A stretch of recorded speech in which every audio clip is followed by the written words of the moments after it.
Okay, everyone. So thank you for joining us tonight. Thank y'all for your patience. Thank you for everything. Tonight I am here with my guest. I'm gonna let him introduce himself. And can you just tell the guests who you are? How y'all doing? I'm King Bub from the Brainiac movie. And tonight we are going to talk about King Bub's journey of, just his life in Philadelphia, where he came from, his journey in Philadelphia, and where he is today. So we'll start off with well, first of all, let me thank you, because I appreciate you so much for giving me the privilege to do this interview with him, because a million people wanted the interview, but your girl got it. So I thank you for just trusting me to allow you to express and tell your story. I appreciate you for trusting me to do that. So let's just start off by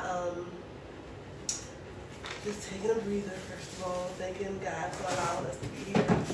And we're just going to start with your childhood. So just tell us what life was like as Bub growing up. Well, life was, when I was younger, it was kind of easy because my mother was young when she had me. She was 15. And I caught the tail end of it takes a village to raise a child, because I got 7 godmothers, 8 godfathers. I had a bunch of elders in the community, like my mom was loved, so I got a lot of love from my mother's side of the family, which is my community at Erie Avenue. A lot of the people in the community, they love my mom, so it passed down to me. My father, family, my grandmother Veronica and them, they was more fortunate for his job status and income. So during the summer times, I was able to go to New Jersey, and my grandmother was pretty much doing okay, and I was able to travel and experience stuff that I normally wouldn't see in the community that I came from. So I had the best of both worlds, and I went to the best of schools. I'm not gonna say it in front, like I went to public school. I was in Catholic school, Holy Souls.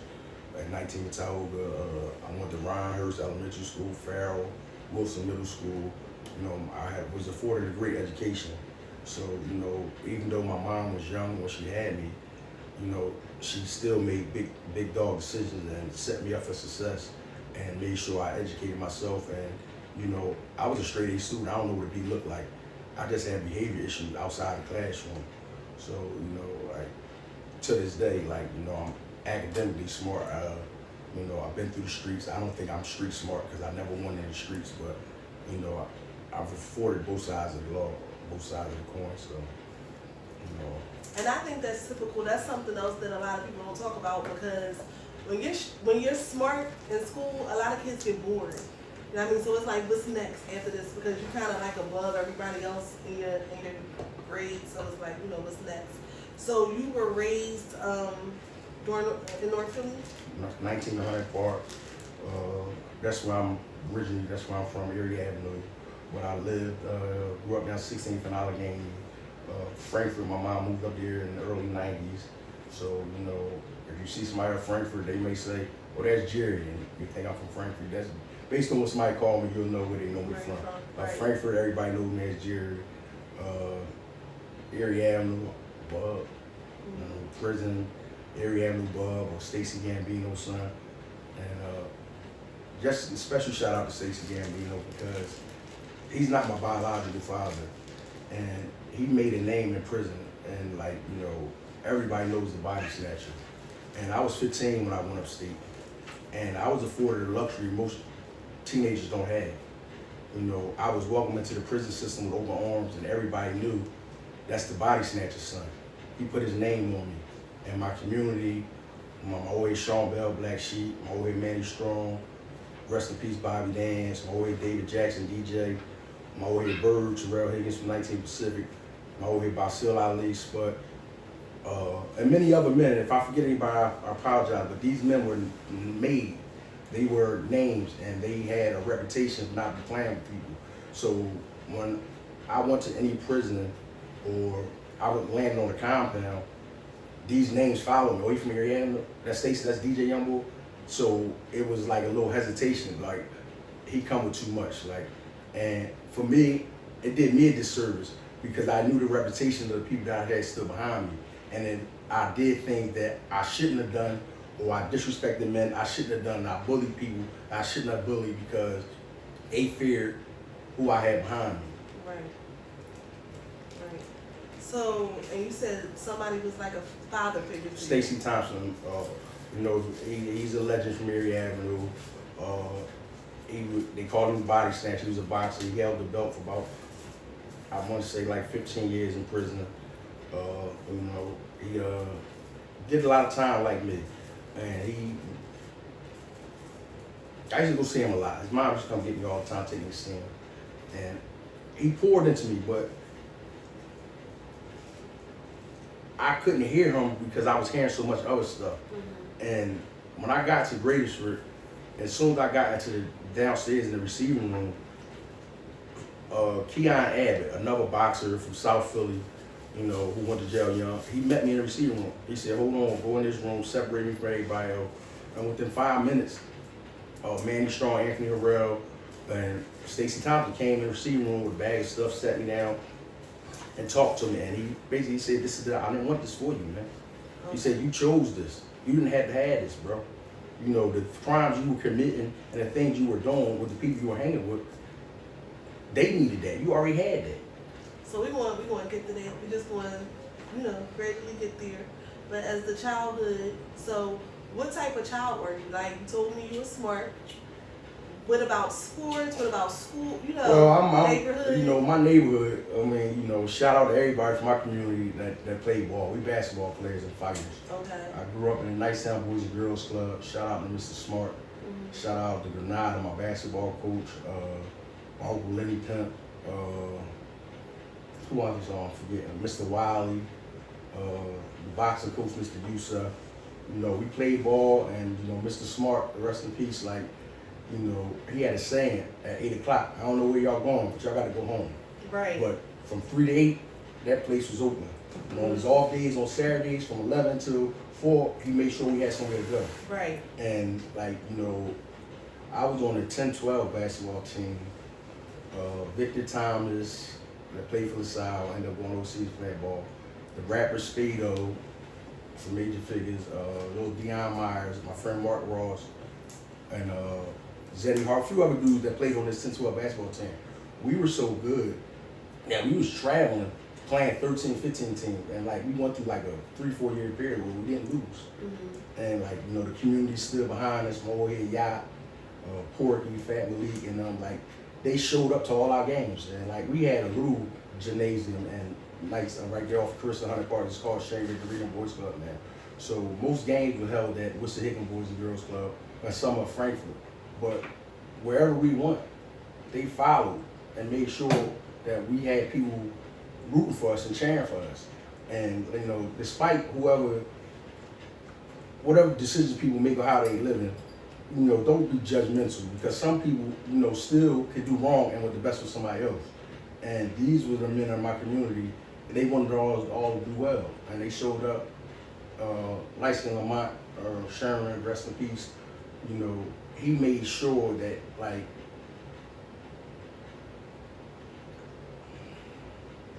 I think what you said was powerful, because I know I have a friend, right, and she hangs with different friends, right, and she said, you know, sometimes that she doesn't like to be with certain friends because they're not into what she's into. So she don't want to put the bad part of her or certain things that she do.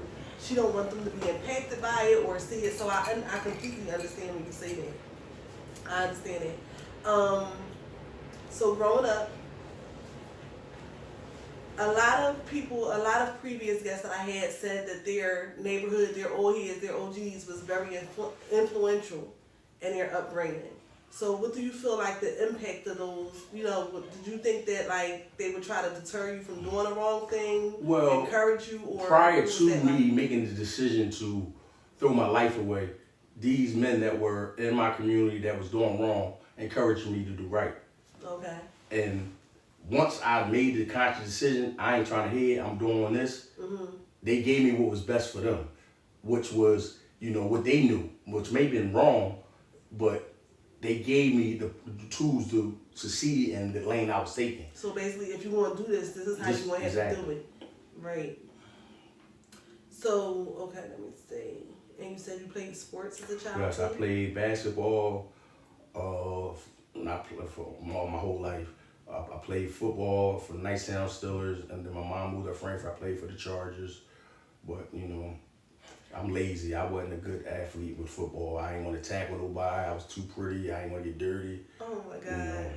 So at some point you went to a school with mixed kids. What was that? I got kicked out of. Holy Souls is a Catholic that my parents had to pay for me to go to, Mm-hmm. and it was a disciplinary school, so to speak. The sisters, the nuns, they had strict rules, and if you got out of line, they didn't beat you or nothing, but they would hit you with rulers, smack your hand, stuff like that. And a sister, I did something, don't remember what, and she smacked my hand with a ruler, and I took that ruler and smacked her back.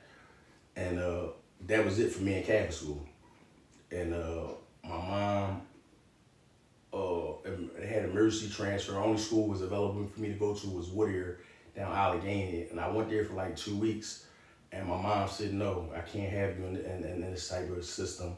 And I was transferred to Farrell Elementary School at Bustleton Avenue. And I went there for about like 2 years, and it was my first encounter with white people. Mm-hmm. Not to say all white people bad, but I didn't know them. To me, the bathroom smelled funny, and and everybody has their prejudice, and I was prejudiced against them for no reason. They didn't do anything to me. Mm-hmm. I just knew I didn't like them. I kept telling Mom, get me out of that school. I kept getting in trouble, and they transferred me to Rhinehurst Elementary School. So wait, when you went to the school with the mixed kids, do you feel like they were accepting of you? No, they wasn't accepting of me. They was having the same fears I was having. He don't look like me. He don't know us. Mm-hmm. And but I guess the stigma of black people being aggressive and stuff like that, they knew not to play with me physically, or to touch me or disrespect me in my face, no matter what they said behind the scenes. And I end up going to Rhinehurst, and this is when I experienced racism on a different level. Shout out to my man Jimmy, Jizza B. Gate from Herbert Light. Me and him, we known each other a long time, but we was the only 2 black kids in the school. And I don't know what happened, how it started, but this white kid, got aggressive with me and called me the N-word. Mm-hmm. And only thing I remember is being in the principal's office, and Jimmy was in the principal's office as well, and they were saying that it's possible we was gonna get expelled from school. So that reaction is a reaction. I'm not saying my reaction was right, but when someone shows you hate and you have a aggressive tendency, you're gonna match their energy. Absolutely. And we matched it, unfortunately, and did some things that I'm not proud of, because violence is never a way to solve problems. Yeah. Eventually you went to Boone. Was you kicked out of Boone? I graduated from Rhinehurst and went to Wilson Middle School. Mm-hmm. And in the 8th grade, this is when, kids start being conscious of fashion and how they dressing and stuff like that. And, my mom made sure I had everything I needed. And I had, little fly stuff, and, and of course, what these kids would call ops today, I had people that didn't like me because I didn't dress like them. I had different sneakers and stuff like that. Mm-hmm. And I got them in my 8th grade. I was on the basketball team, going good, grades was good, wasn't getting suspended. And I got into an altercation with somebody, and I don't know how most people are when they get into a fight or blackout, but don't touch me, don't grab me, no nothing. And a staff member grabbed me. And in my mind, I don't know it's a staff member. I don't care who it is. And I ended up hitting the teacher, and I got expelled from Wilson Middle School. And they told my mom, either you put him in private school or we're going to give him one more chance to get in trouble. He's going to a behavior school. And they transferred me to Distant, which was a K-8 school. Kindergarten through the 8th grade. And I was supposed to finish out the 8th grade at Distance, and got into something there. What did you get into there?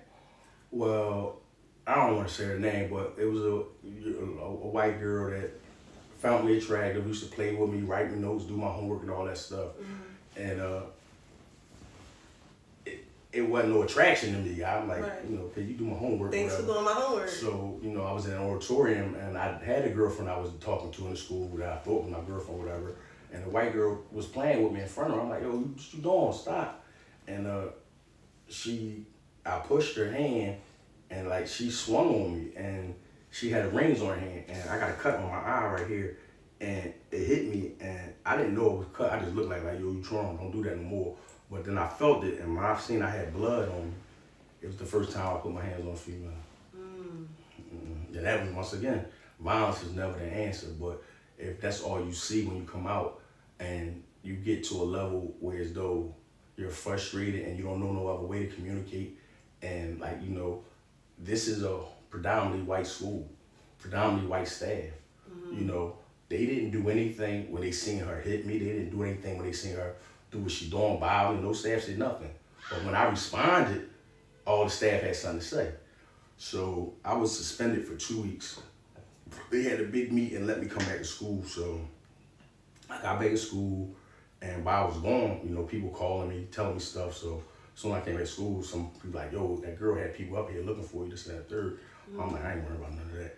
So I came out of school one day and there was a guy I went to Farrell with. He was now in high school. He was up older than me. And he's like, damn, what's up, bro? I'm like, ain't nothing, what's going on? He like, yo, bro, you know some boy named such and such? I'm like, no, what's up? He like, no, he hit my homie sister. And I'm like, man, I don't know, I don't be paying attention. But he was talking about me and didn't realize it. But, you know, I'm like, all right, and got right out of Dodge because I didn't catch the school bus. I caught SEPTA. And I was living in Frankfurt, so I used to catch, I think that's the 56. And then she let me off right there by Hardin Middle School behind the projects. So I went, got out of Dodge, got on the bus, went home. I told some people in my community older that was, you know, in the streets, and, you know, they did what they thought was best. But somebody gave me a pistol. And the next day I went to school. And now I'm looking for trouble. I ain't running from these dudes like I ran the day before. Right. But even at a young age, I knew I had to outthink them. I couldn't win. If they high school kids, they bigger than me, you know, I did something to their family member or friend. Right. So they operating out of a different law than I'm operating out of, because that's family. Family over everything. So they supposed to back up even if she's wrong. So now I got a gun. So now I'm like, yo, who's looking for me? I went to her class because they separated us when we was in the same class. They separated us. So I went to her class, like, yeah, where your brother at? Tell him come, I'm here today. They've been coming here every day looking for me. So when school got out, sure enough, I went out on a blacktop. So one of my friends that went to school with the same school that was from Ariano, he said, gee, they around the corner. So I'm like, all right. I walked around the other side of the school and I seen the same dude that confronted me, asked me down the door. I'm like, yo, what's up? I'm you talking. I'm like, you was looking for me yesterday. He was like, what you talking about? I'm like, remember you said the girl, I'm the one that did what I did to her. And he like, damn, her brother's in her. And I pulled out. NTA's right there, school bus kids. I ain't care, like, y'all ain't gonna do nothing to me. And left, went home. By the time I got home, the police was already at my house. And I was arrested, took to the Youth Study Center. I sat there for maybe 2-3 months. Then a staff member that took a liking to me, like, listen, I'm gonna get you transferred to a facility where as though you're not here all locked down all the time, you have a little freedom. And it was a juvenile place, it was called Slayton Farms. And they sent me to Slayton Farms, I think that was in Lima, Pennsylvania. And I was there for a while and I just didn't like it because I was nobody there. And it was guys that was already there that was established. I was on the orientation block, I wasn't committed. So, you know, you had other units that was committed, the guys that lived there that wore street clothes. You know, the unit I was on, we wore, you know, a uniform. They gave you pretty much like gray sweatpants, a red shirt. At night, they took your sneakers and stuff. And, you know, it was more boot camp type training, whereas though, you know, you used to have to stand up for long periods of time. And if, you know, you did something you weren't supposed to do, a court talk, and go stand in the corner. And I couldn't do it. I got in trouble every day. I had something to say about everything they did because that was the way my mom raised me. Right. And speak up. You know, speak up. If you don't like something, say it. Say something. So every day I'm telling my mom, like, yo, y'all gotta say something to the judge. I mean, I want to go wherever they're gonna send me out of here. So I start networking in there with guys that were similar to me that kept getting in trouble. And you know, we devised a plan to leave. and we end up running from the campus, but we don't know where we at. We in the middle of nowhere. We don't know. So we go get to the mall. One of the guys told us he knew how to steal a car or something.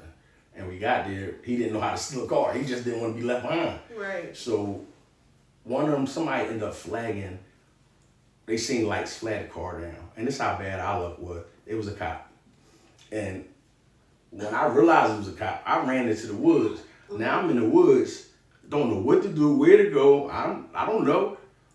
So the best thing for me to do was go back to Slayton Farms. So I gave myself up. I came out, look, take me back. I don't, there's stuff in here, like animals. And so I ended up going back to Slayton Farms. And I don't know what happened. The guy was working in my favor. I went to court and the judge released me. I don't know what happened. I don't know how the case, I don't know to this day, but they released me. And that was my first encounter with the system. And you know, sometimes we don't count our blessings. That was my blessing, and that was supposed to be life-changing for me. And it didn't change me. I just, you know, like these young guys, they think stuff is a badge of honor. And, you know, when you shoot somebody, yeah, I put record, you go to jail, yeah, I can get through that. And it's not, but that's what it was for me. And I had an old head, not saying no names, I don't do none of that. But he used to always tell me, he like, man, you really thorough. You got a leadership skill. You got all these positive qualities about you. But you always in jail, bro. Like, what's wrong with you, bro? And I'm 11, 12 years old, bro. 13 years old.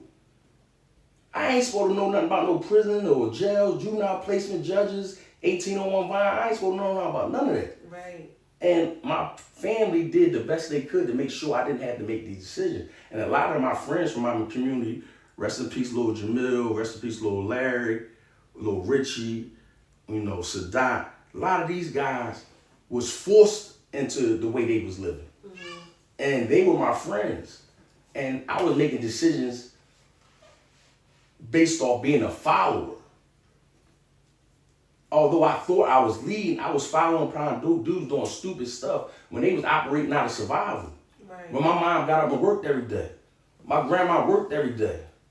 Yeah, I know family members that chose to do what they doing, but majority of people in my life got up and earned a living and made sure I didn't have to need nothing. So let me ask you a question. So looking back now, do you know what it was that made you say, like, I don't have to do this, but, you know, even being a follower, do you know what it was that made you say, this is what I want to do, I want to, you know, follow what they're doing? Absolutely, I know what it is. Wanting to be accepted.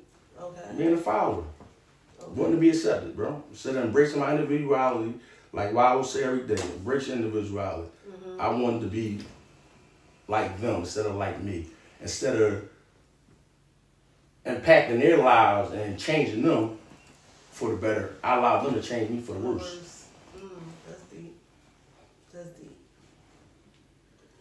So, after that, you did wind up graduating and getting your GED, right? Yeah, while I was in prison, years later, SCI Green, that's another thing I can thank a lot of the men for from my community.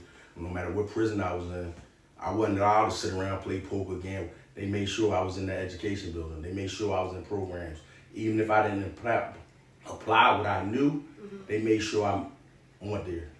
One thing I feel like that happens in our community a lot, I think that when they see like the intelligence in certain people, I think that people like really truthfully, like honestly want the best for that person. Like some people just like, you know what, like this ain't you, this ain't for you, like I really honestly want the best for you. And it kind of don't matter what your surroundings is, it's like always going to be certain people that's like, I want the best for you. So do you feel like that's kind of like how people was reacting towards you? Or not always, or what? I mean, I think some people want to see you do okay, but not better than them. I think some people like being the person that rescues somebody. So in my life, I had a lot of people cheering for me and showing up for me, but for the wrong reasons. And I'm going through a lot right now with relationships and different people. Not saying no names. Everybody gonna be happy for your success.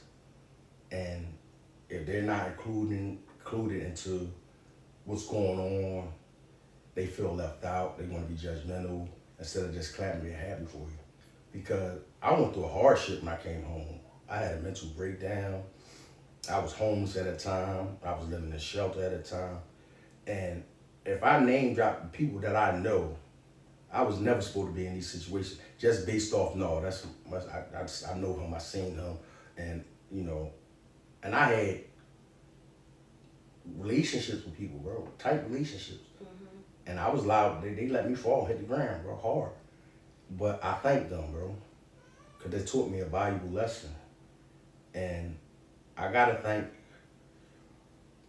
Dr. Jacina Davis the most, and my sister Tahnia Davis, and my friend Grady Smalls on Instagram, my best friend for over 40 years.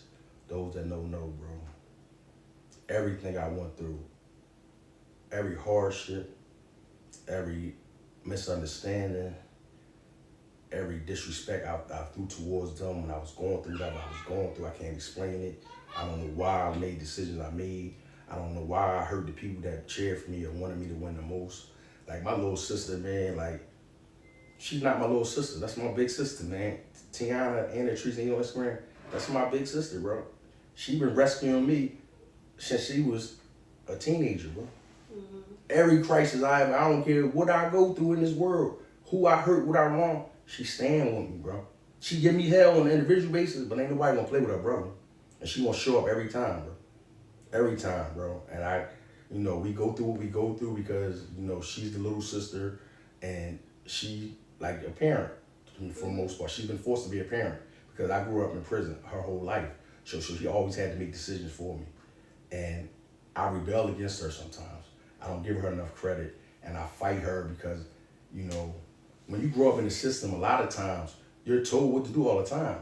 So when you get out here in society and certain people telling you stuff, it triggers you and you don't know. Like some people got your best interests at heart. She's not operating out of it to set you up or to do anything ill will or operate out of a game, because my sister's done more for me than I ever did for her. And you won't see her with a Brainiac shirt on. You won't see her reposting nothing, liking nothing, commenting nothing on my page and none of that. But you come for her brother, she gonna come for you. She shows support in different ways. Right. And her relationship with my son is, I can't even explain it.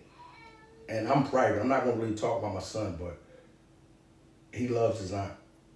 And they have a relationship that I wish every woman, man could experience the things my son and my sister do. And my son is only 18 months. And he will pick up a phone and go through it like he's an adult and know where to find his aunt's phone number and FaceTime her, video her. And my sister, she has her own baking company and she works for this government. So she's busy a lot. So sometimes she'll answer when she can't just so he can see her face. Then she's like, I gotta go, nephew. He'll cry for hours. And I don't care what you do, he won't stop crying. Oh, wow. And I had to text her, like, yo, please pick up the phone. Like, I don't know what to do. Right. My wife not here, she at work. Like, come on, stop. Why would you answer the phone when he called? Because if she don't answer, I can occupy his time with something else. But if he sees her face, he'll go off. So I wish everybody could see that unconditional love, because children, this is why my Brainiac movement is for the youth, man. And, I try to save these kids, 12 to 18. I try to give information, repost stuff for the adults to learn education tools. But the 2 to 7-year-olds, life hasn't tarnished them yet. They operate out of, like pets. Pets operate out of love. They treat how you treat them. Children know things because, this is the last thing I'm saying about my son. I took him in my community a few times. And some people he automatically took to. He don't know my relationship with none of these people. And one time we went up there and I was around some people that I don't like me. I ain't gonna disrespect them and they ain't gonna disrespect me, but we don't bang with each other. My 16-month-old at the time, who loves, and my son loves, if you're a Muslim, you got a big beard, my son gonna attack. He loves big beards, bro. All these men had big, beautiful licky-acks, man. My son wouldn't get out my wife's arm. He started crying. She got to put him down. He instantly knew, I don't want to be around these guys. At 16 months, son. So children we can learn more from the babies than we teach them. Absolutely. The babies are so enjoyable, they so refreshing, and for me, my son is afforded the luxury that most kids don't have. He doesn't have to go to daycare. He doesn't have to, you know what I mean, have a teacher aide deal with him sometime, because a lot of times parents don't have time to invest in their children with time and quality because they got to work and do whatever they're doing. You got these daycare centers, there's 30 kids, 4 or 5 aides, so each child got 1.2 seconds to get attention. Right. My son gets attention 24 hours a day.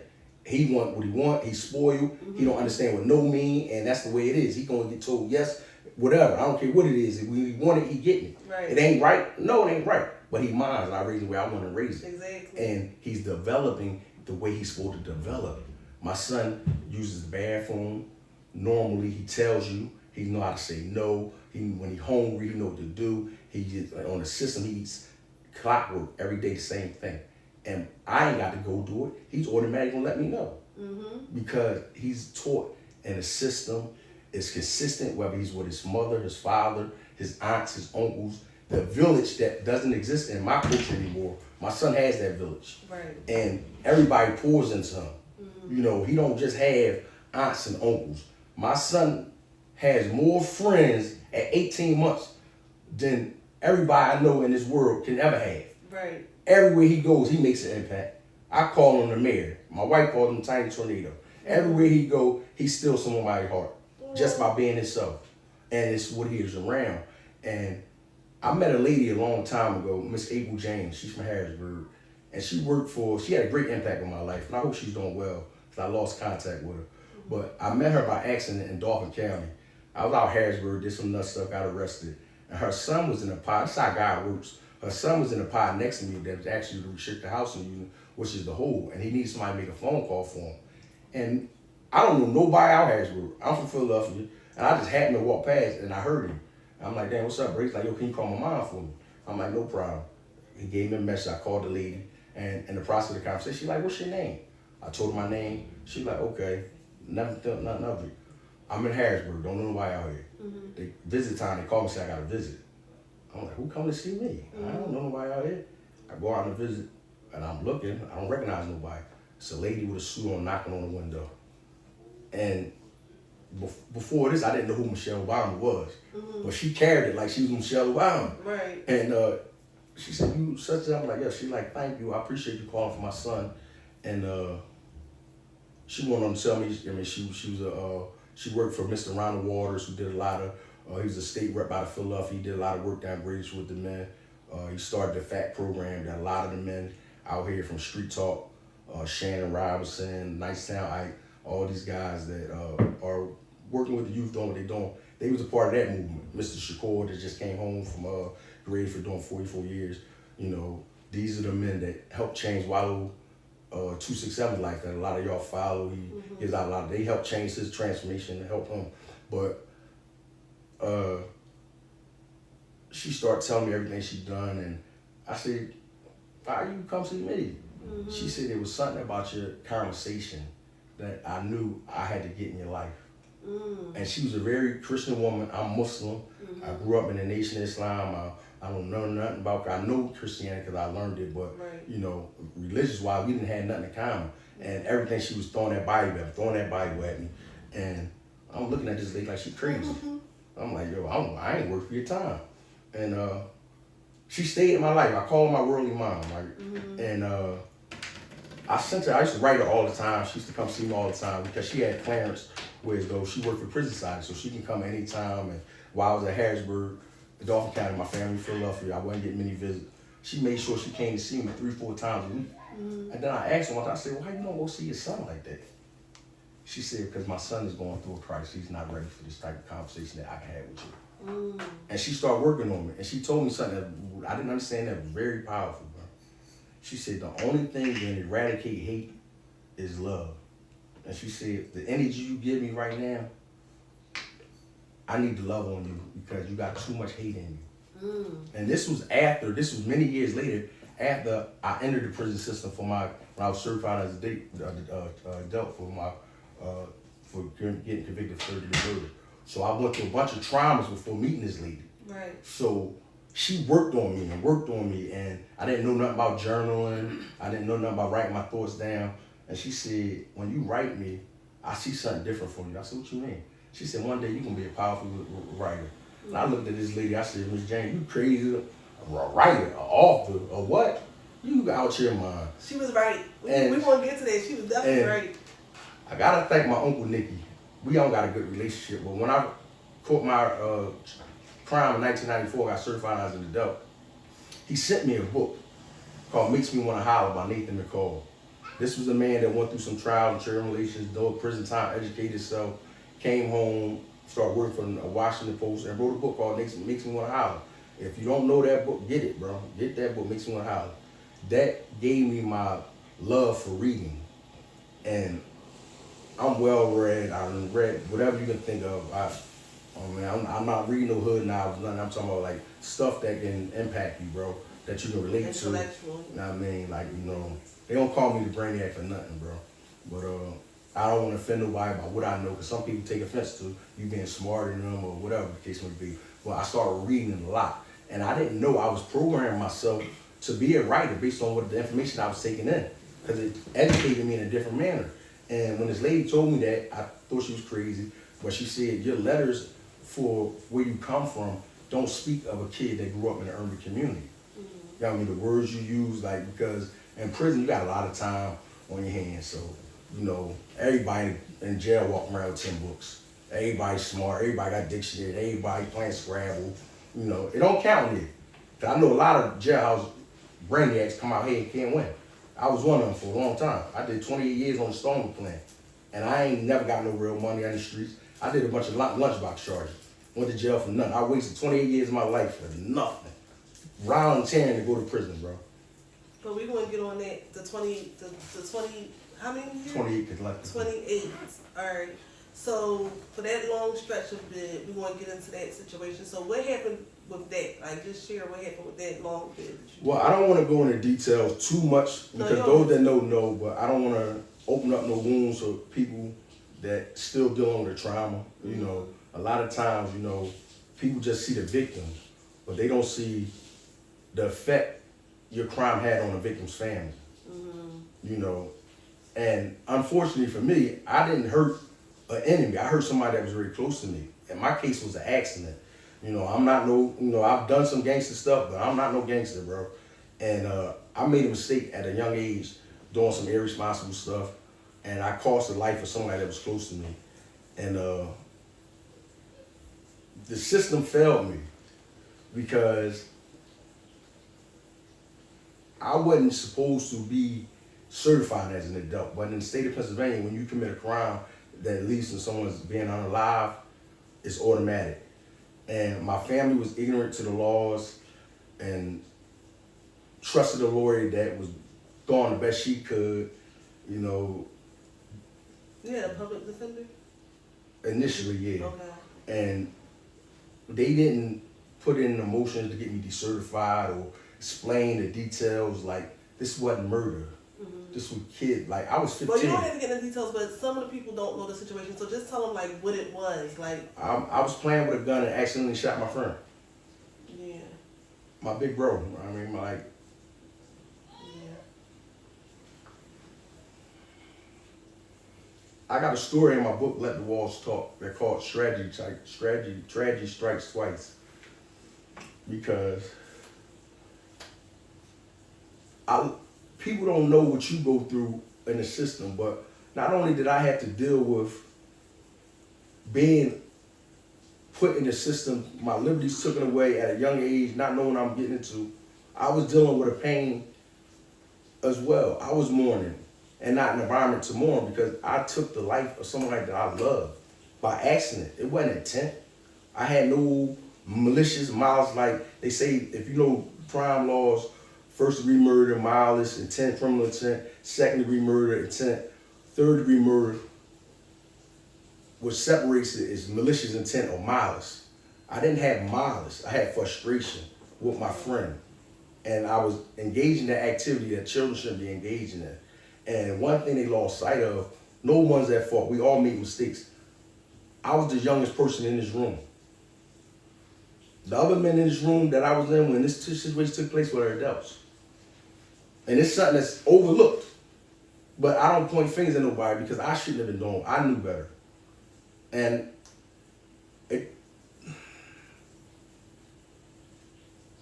action has consequences.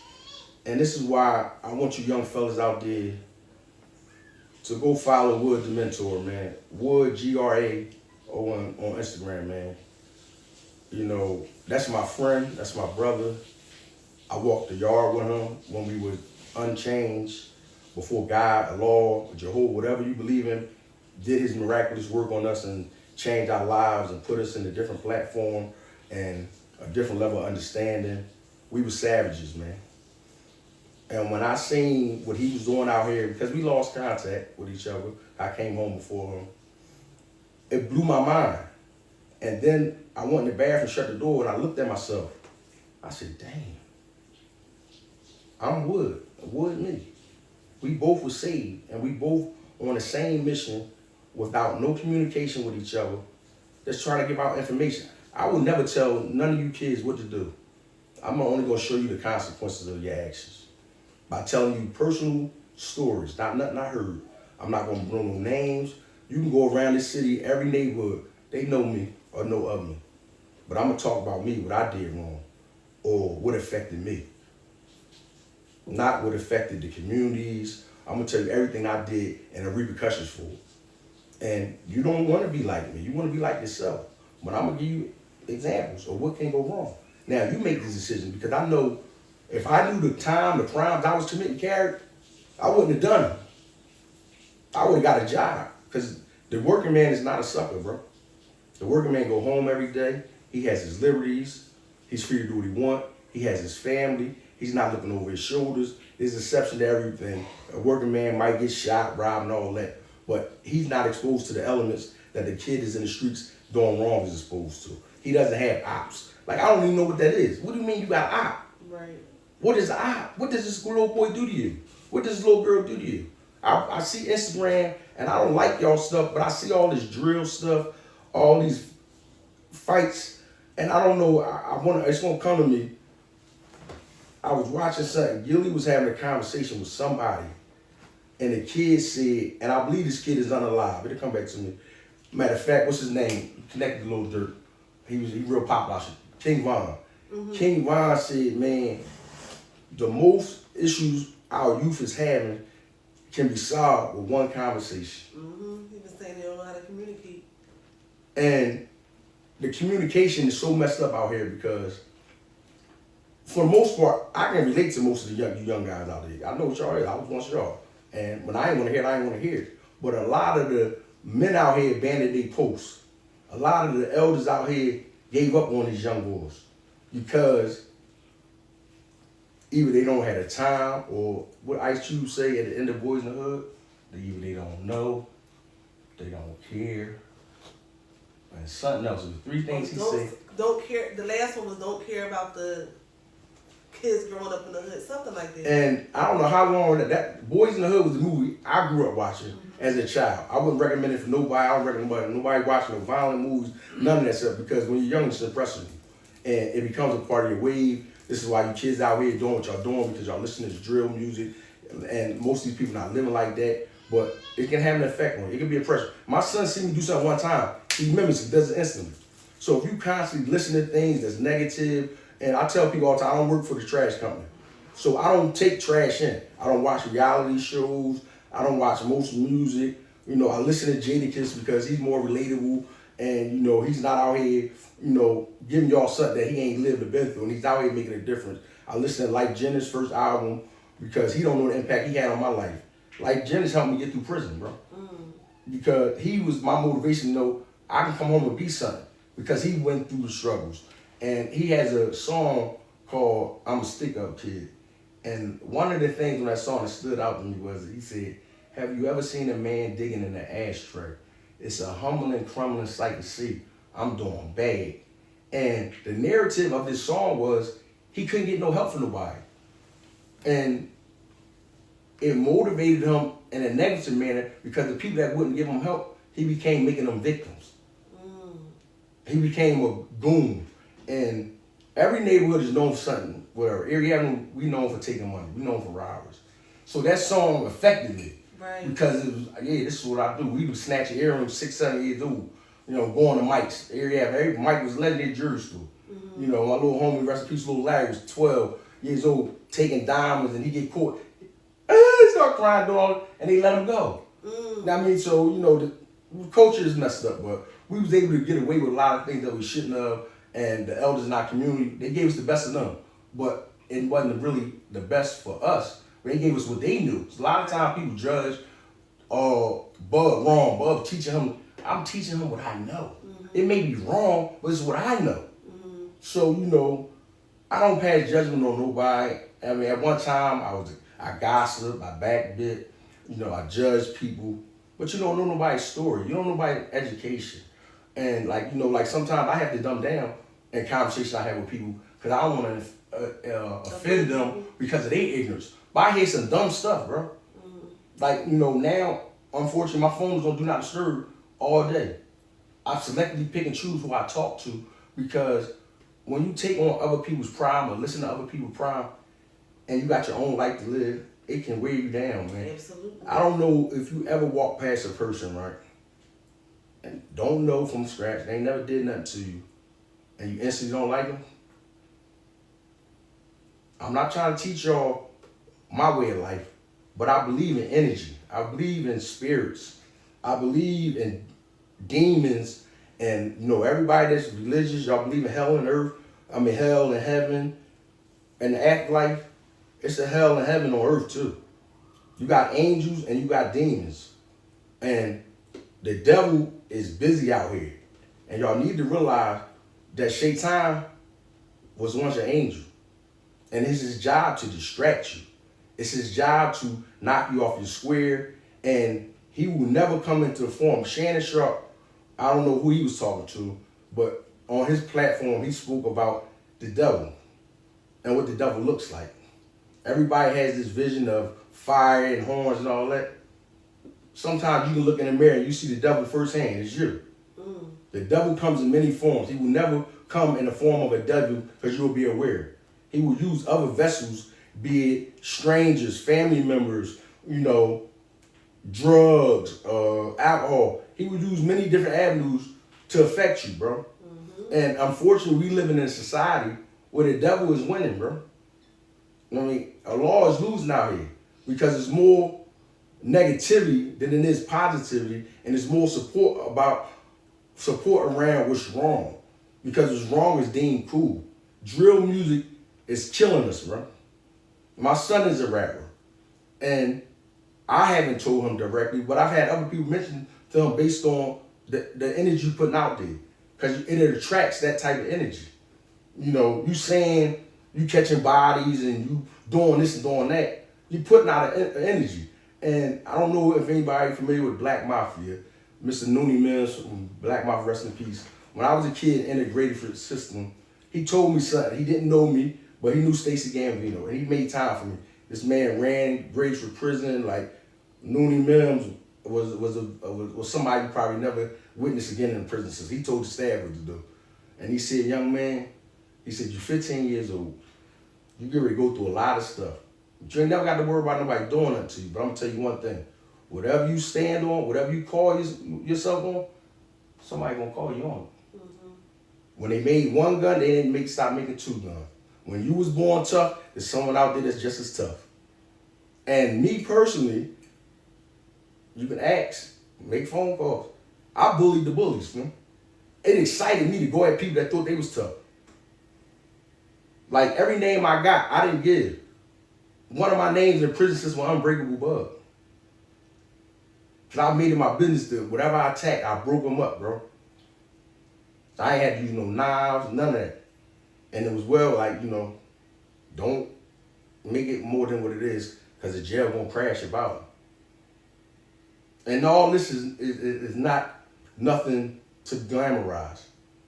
But when you treat it like an animal, you act like an animal.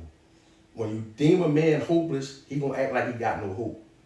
So to all you young guys out there, and although you young ladies, y'all not forgot about, Because a lot of times they forget about the females and the young girls that's going through, pedophile stuff, whatever they going through. They going through stuff too. They need love too. But I'm talking to you young boys, bro. The most thing I wish I could do in my mind, if I had one thing to do, I would have stayed on the porch. I would have stayed a mama's boy, man. It would have saved me a lot of heartache and pain, man. Listen to your parents, man. Like, even to this day, my wife gets on my nerves, bro. She nags and complains and stays on me. It's accountability, man. She wants the best for me, man. She sees things I don't see. And every decision I made in my life, I'm going to give y'all some game right now. Prior to me making a dumb decision, it was a woman in my life and somewhere that advised me not to do what I did or gave me something, and I overlooked it. That camera on. Keep talking. So I overlooked it. So a lot of times, people who have your best interests at heart, and people see things you don't see. Your parents are your guides. Your parents are your moral compass. Your parents are sacrificing for you to be great. And in Islam, it teaches you to treat your parents well. Your mother tell you to do the trash once, she shouldn't have to tell you to do it twice. You should do it automatically, bro. It should come second nature. And as a 45-year-old man, my wife had to tell me stuff, and I get frustrated, but she shouldn't have to tell me these things, bro. It should come automatic, bro. You make it easy on your family and friends, man. You make it easy on the people. I always say something, somebody years ago, and that's one of my hashtags, people who care show they care, bro. Love ain't what it says, what it does, man. Your parents brought you in here. They gave you life. They gave you the opportunity. I don't care what mishaps they caused you or what hard shit they did, or how many beatings you got, or how many times they told you to do this, do that. Honor them, man. When you're 18, you want to throw your life away, go ahead. But up until you're 18, listen, man. Because they trying to save you, man. Crime don't pay, man. Get a job now, because in the mountains, you going to work for slave wages. 19 cents an hour. You're going to get up and you're going to do it happily, bro. So them white people, they're going to emasculate you. They're going to break you. They're going to lock you in a hole if you don't want to listen. That's jail inside of jail. They're going to play in your food. They're going to play with your mail. They're going to turn your water off. This is the things you have to deal with when you're defined in prison. So you define out here, you ain't got to worry about the law until you get caught. The cops only got to be perfect. Ain't got to be perfect. You got to be perfect. You get some kill court slip one time, they got you. Somebody says, all religions tell you to honor your mother and father. It's great to have parents who are accountable.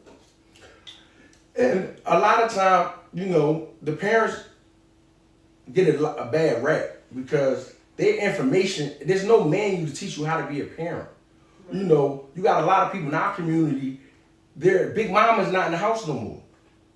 Grandma's not there. The grandma's is 35, 40 now. Mm-hmm. So the education level of how to raise a proper family, and like you can have two parents in the house and it still be dysfunctional. Because the mindset has to be relearned. Like, it took me my transformation started maybe 2 years ago. My transformation started. So I'm 45, that's 43. So from the ages of 7 up to 43, all unhealthy, bad relationships, bad information I had, I'm still unlearning it. I'm still training myself to new ways of thinking. Because my whole mind, I'm from Erie Avenue, bro. If you from the city of Philadelphia, how many people you know from Erie Avenue? No community produces more people that get money, more people that been in prison. Like, I come from a great community, bro. You name them. I ain't got to name the names. Y'all know who from Erie Avenue. Y'all see my timelines on Instagram. Y'all know who I know. These made men, man. So, I don't know what a kid in, say, Ben Salem may know, or what he was exposed to. I seen Gilly say something the other day about when we go out of town, we go to AC. We go to AC. You know what I mean? That's going out of town for me. Like, I got childhood friends that have been all over, man. My man Grady Smalls, he everywhere, bro. It have been times where, we going away to Texas, Slick Will, my old Slick, rest in peace, man. But Miss Ola, I love you, Miss Ola. he used to always want to take me places. I'm like, I'm not leaving 1900 Park. I'm on the block. You know what I mean? So we are, like, I tell people all the time, the street kid or whatever you want to call him, he's not dumb. He just misguided. We know import, export, marketing, territory. We get drugs. We know who to sell them to. We get guns. We network. We know all these things. Mm-hmm. But the environment is the problem. Because you take these same people and put them in a different environment, they thrive. I got out of Philadelphia. I'm thriving. I have a new book coming out. I have a brand coming out. I mean, I have sweatsuits, hoodies. I'm styling, celebrities. Shout out to James Knight Official. Shout out to R3 Banger. Shout out to my sister in the background. Halal Honey's by Seema. Shout out to me too, y'all. She got that Brainiac wear on. Got it on. You know what I mean? In fact, she has something specific on. She doesn't just have a Brainiac shirt on. She has a Brainiac Trauma Unit shirt on, which it's coming soon, but it used to be, I used to go live Monday through Fridays on Instagram from 6 to 7 with Track Off Key. And we used to speak on social issues, talking about the youth. We let y'all dictate it. And what happened was, for life, we couldn't afford to be there every day. And a lot of times, like what I'm doing for Tahnia right now, I'm carrying this interview. She ain't got to do much. I created that platform for y'all to talk. But y'all didn't want to call in. Y'all didn't want to talk. So it became me telling my story. Mm-hmm. And my story, I don't want to tell. It's not about me no more. Who I used to be. I don't want to talk about jail. I don't want to talk about drugs. I want to talk about, tell your son to call me, how you doing in school today? How much money y'all need for his uniforms? Where y'all want to go to Double Tree? I want to talk about productive stuff. Because too much is glamorized with the negative stuff, man. I can go viral tomorrow. I can leak some videos. I can talk about some people. And my Instagram page turned into a blue check. I have 1,000,001 followers. I ain't on no negativity. I ain't on no toxic. I mind my business. I stay out the way. I don't care. Like, because people, shout out to the LGBT community, because people always saying they not gay, they're not that, and they only think of homosexuality in the physical. Homosexuality is mental too. Meaning, if you talking about somebody else, that's gay. It's gay. Look it up. It means same old thing. Your business is not my business, bro. I got too much of my own to worry about, bro. I got too many bills to pay. It's a new administration there. You see what's going on in this country, bro? I got to make sure my family's safe, my wife is safe. If we got to pick up and roll, I need to make sure our passport, like, there's some real stuff going on, bro. I ain't got time to watch Kim Kardashians, Atlanta Housewives, none of that stuff. Because it's irrelevant, has no substance to it. I'm not judging y'all that do, but this is how they distract y'all. Y'all can't see what's really going on. And then when it happens, like, hold on, I got to look. But something that is very interesting that just got posted that people don't even realize, everybody got a comment. Trump signed something that's saying that, and I got a little criticism behind it because a lot of people disagree with me. And Trump put in a bill that says something to the effect of, if you're in public housing, that you have a certain amount of time to get out. Mm. And to me, and I was once one of y'all, so don't tear me down. I'm gonna listen to what you're saying because I once was there too, so I'm gonna listen. We as a culture, as a people, are lazy, bro. And when people make things comfortable for us, we don't have the energy to do better or do more. And we stay in systems and take our children through the system to get welfare assistance, put these white people in our business that have control for $1 or for somebody else to, like, if you're going through a hardship or got a disability, okay, get the help you need. You know what I mean? If you need to use the system to help disability, whatever, I'm cool with that. But you got a lot of you young people out here, ain't nothing wrong with you. You just don't want to work. You want to sit on the phone all day. That's true. You want to troll Instagram all day. Get a job, bro. Work. Nobody will owe you nothing, bro. But then you want to be on the phone all day calling people, can you cash out? No, bro. My son eat waffles and oatmeal. My wife bougie in Hollywood, bro. She don't know what no means. She want what she want. So my money's spent before I get it. Someone said it's the entitlement which has shifted. People don't want to work hard anymore. Social media. It's not even social media. Y'all missing it. If y'all listen good. It's the education. It's not what y'all saying. It's the mind. You got to reshape your mind. I only transformed within the last 48 months. That's 2 years, right? 12, 24. I only made this transformation 24 months ago, bro. And I had the tools, I didn't use it. When you know better, you do better. I was making bad decisions and bad things happen. That's the only thing separate good people from bad people, bro. Or people that's doing well and people that's not doing well. Decisions, man. You got to make better decisions. So wait, so let's get back into the brand. So what exactly does your brand mean? And tell them like how you got your name. You didn't tell them how you got your name. Well, when I was in the SCI Chester, I was in the criminal justice program with Hartford College. And it's a program that teams 12 inmates with 12 college students. And Professor Reeves was my professor at the time. And there was a bunch of kids in there between 18 and 21. And every time we had reports or projects to work on, I was the number one. I always finished in the top. And he's like, yo, how old are you?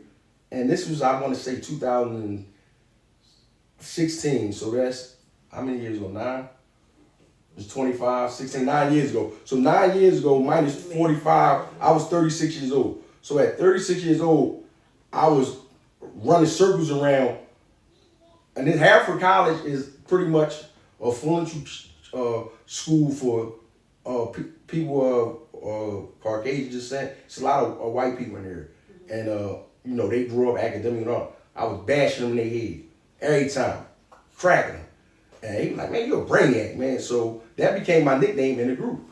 And, you know, the inmates that was in the class with me took it back inside the jail. So running around the jail, they started calling me Brainiac. And then it became Brainiac. And I'm talking to somebody, and he was like, man, we should brand that. Brainiac Bub, bro. I'm like, whatever, I'm in prison. I don't care. I'm just trying to be relevant, man. I'm calling Gilly. I'm calling people in my community that got named just to keep my name out there. I was going at this time, I was probably in jail like 10, 11 years on my second long bid. And my folks started selling shirts. And he got the light bulb. And it was just, it wasn't really no energy behind it. I didn't have no vision of it turning into nothing. People was wearing it. Light bulb is energy. Absolutely, for sure. The North Star, my chain is the North Star. What is the North Star? The brightest star. Right. So everything with me is symbolism and means something. Like, right. So I came home in 21, and before I came home, my book came out in January. I came home in February. My brand, my clothing line was already out in my community, but I was operating, once again, out of acceptance.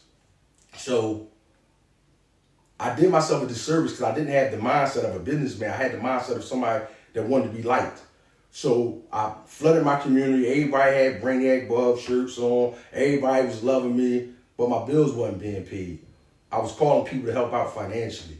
I was leaning on my best friend Greg to make sure I ain't eating nothing.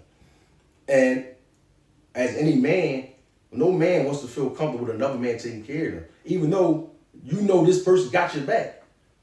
So this is when desperado sets in. You start taking chances doing things that you don't want to do. This is why I tell you guys that if anybody's watching this and you're connected to somebody in prison and they soon to come home, tell them figure it out now.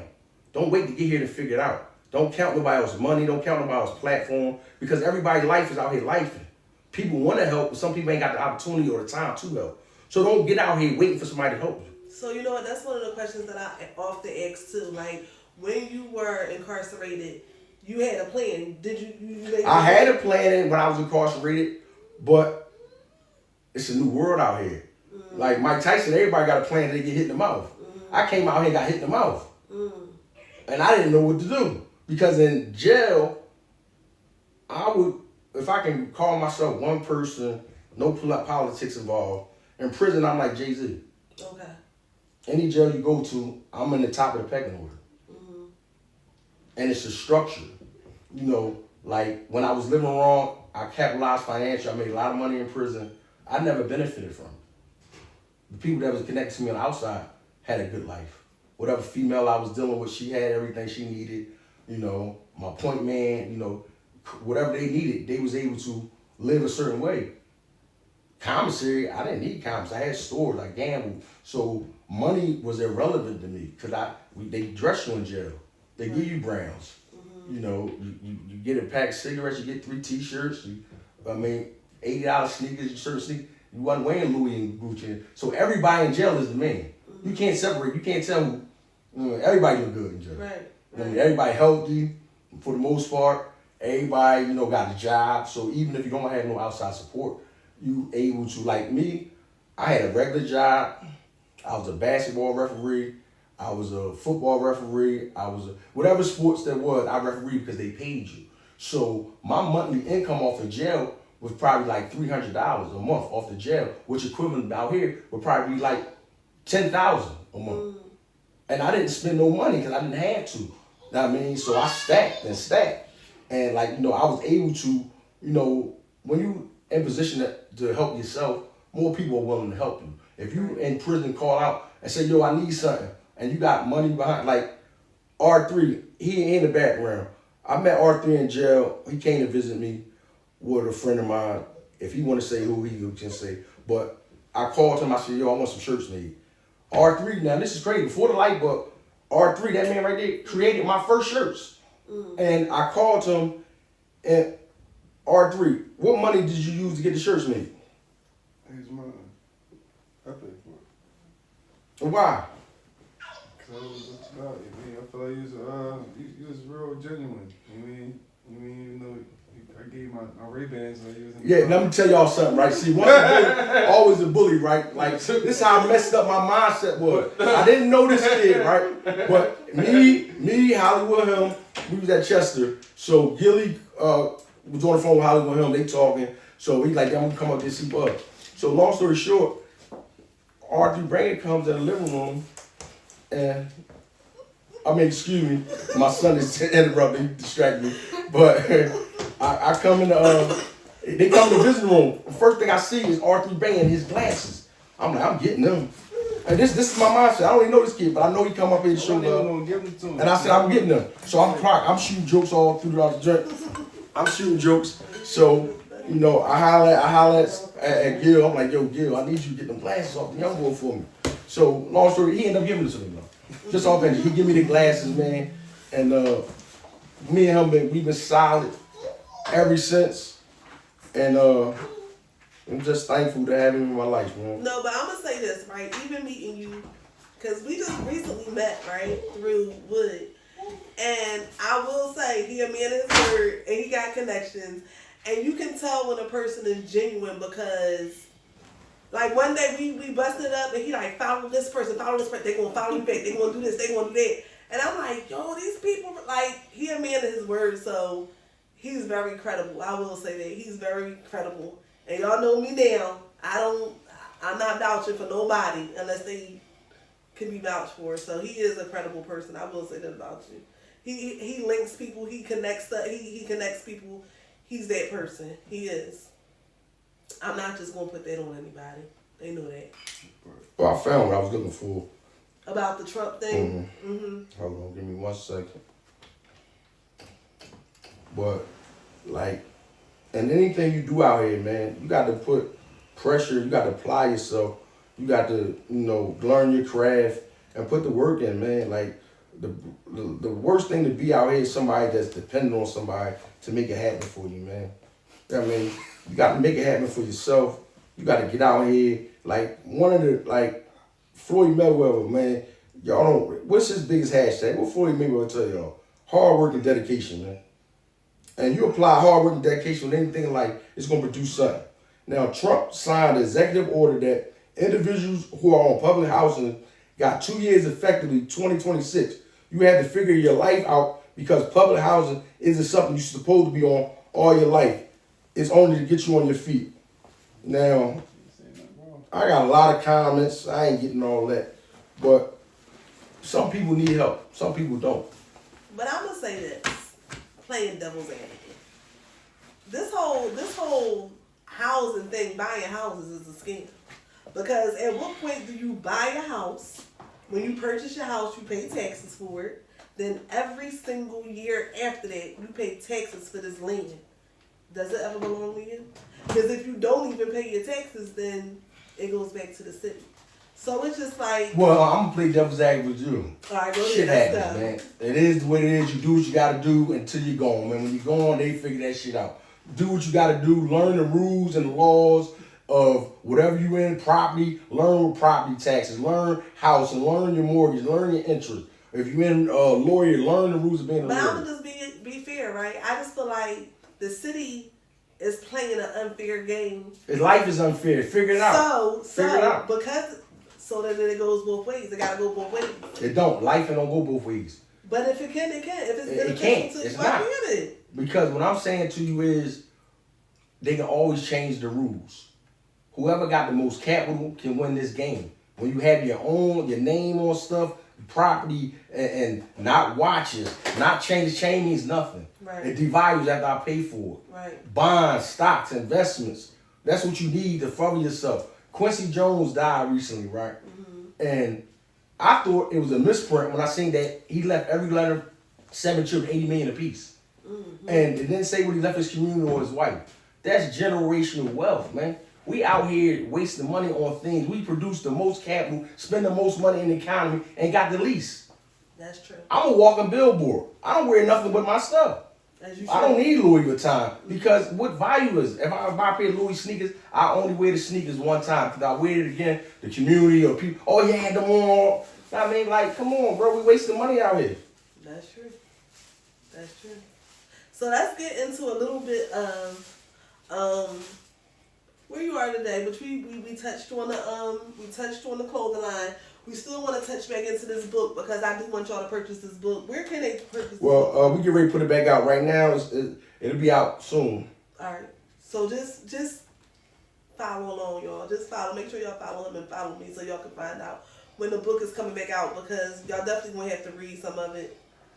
Oh yeah, I like it. I like it. First of all, it's big print and it's easy to read. Mm-hmm. So yeah.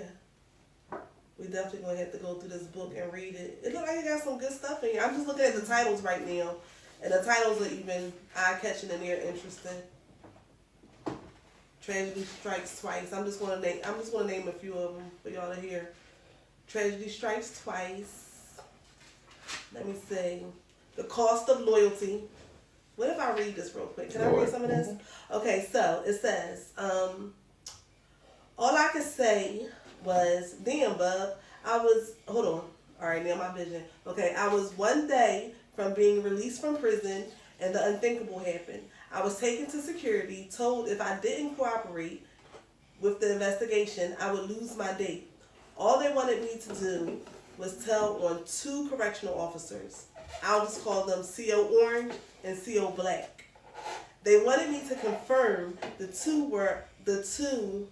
were bringing in drugs and having sex with inmates. Now, CO Orange was loud, but she was for the men. CO Black, on the other hand, was loud as well, but she had a funny style. I couldn't bring myself to tell on neither of them. Telling ain't my protocol, and during my 6-year bid, Orange and Black were good to me. When it was all said and done, Black took part in putting dirt on my name, despite me telling authority figures to get the fuck out my face. I was eventually written up on bullshit conduct. I was given 120 days in the whole time. So it's just like different snippets of like things that went on in your life, right? Mm-hmm. The H word. Yeah, I think it's interesting. Y'all should definitely look out for it. And you're coming out with something else after this too, right? Did you say you were coming out with a... It's all the same. Let the walls talk. Different versions, just a compilation of different experiences I've had in life, and trying to use what I've been through as an educational tool to help those that need the help or want the help. Because some people ain't ready for it. So wrapping up, right? If there was one message, we're gonna do a couple messages. But if it was one message that you could tell younger Bub, what would that message be? Younger Bub, yourself. Nobody else, just you. And listen. Don't just hear things, listen. Because if I would have listened to the people in my community, I'm gonna give y'all this last story. I had a friend. We was the same age, and we both was taking the venture or thought about entering to the drug game. And he said at the last minute, I ain't doing this. I said I'm doing this. He went on to graduate from college, never been in the system, owns his own business, wife, children, happy life. And we came from the same community. So what if you had a message to give the younger kids, the drill rappers and everything? If you had a message to give to today's kids, what would that be? Different from listening, what would that be to them? Embrace your individuality, man. Be like you. Don't want to be like nobody else. Control your own life. It's your life. Yeah. So is there anything else you want to say to the people before we get out of here? Be safe. Live. Don't survive. Count every day as a blessing. It's not guaranteed. Tomorrow, things will be the same. You know, it's not guaranteed. Relationships won't last. You know, it's a lot of, misinformation, a lot of hate out here. It's a lot of things that separate us. And like I said, it's a lot of hate. So, love on those that love on you and be great. All right, so y'all heard it from Bub himself. I want to thank Bub for having this conversation with us tonight. I thank you for your openness, your honesty, and your transparency. And I will see y'all on the next show. The next show we will be having his friend, Wood the Mentor, and he will be here on February the 21st, which is a Friday night. But, you can also catch this episode in a few days on YouTube, Talking with Tahnia, and just also give them your handle if they want to follow you or if you want them to King Bub _19. DM me. I mean, you want conversation, I answer, reply to everybody. You want some merchandise, you want to promote your business, I'm accessible. Reach out. If you're sincere, I'll reach back. He the man.